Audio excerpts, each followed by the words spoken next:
যারা ক্ষমতা পেয়ে ক্ষমতার অপব্যবহার করে, মানুষের সাথে খারাপ ব্যবহার করে, খারাপ আচরণ করে, মানুষকে জুলুম নির্যাতন করে, মানুষকে মানুষ বলে মনে করে না, একটা সময় তাদেরকে জুলুমের এই অবিচারের হিসাব দিতে হবে। তারা কেউ ছাড় পাবে না।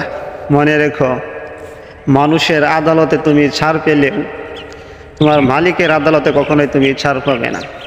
কারণ মালিক একজন আছেন যিনি সত্য ন্যায় বিচার করেন, যার কাছে টাকার মূল্য নেই, দুনিয়ার ঘুষ চলবে না, টাকা পয়সা চলবে না, কোনো কিছু চলবে না, যার কাছে ইনসাফের যিনি বিচার করেন, একটা সময় আসবে তার কাছে তোমার ধরা পড়তে হবে। মনে রেখো, দুনিয়াতে তোমার ক্ষমতা আছে, তোমার হাতে প্রশাসন আছে, দুনিয়ার পাওয়ার তোমার কাছে, তাই তুমি যা ইচ্ছা তাই করতেছ, গরিবের পেটে লাথি মারতেছ।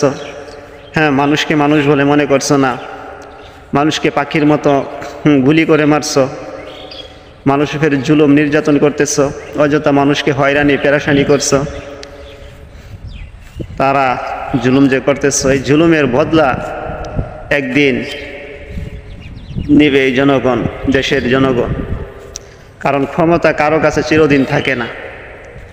তোমার ক্ষমতা হয়তোবা আজকে আছে, হয়তোবা কাল থাকবে না, কিন্তু তুমি যে জুলুম করতেছ, এই জুলুম কোনোদিন মানুষ ভুলবে না। এই জুলুমের হিসাব মানুষ তোমার থেকে নিবেই।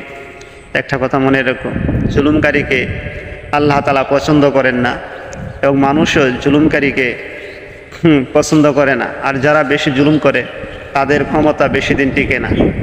যারা মানুষকে মানুষ বলে মনে করে না, মানুষের সাথে অন্যায় অবিচার করে, তারা কখনোই ক্ষমতায় বেশি দিন টিকে থাকতে পারে না। তাদের ক্ষমতা একদিন চলে যাবে। আর যখন তোমার ক্ষমতা থাকবে না, তখন এই দেশের জনগণ তোমার কঠিন বিচার করবে।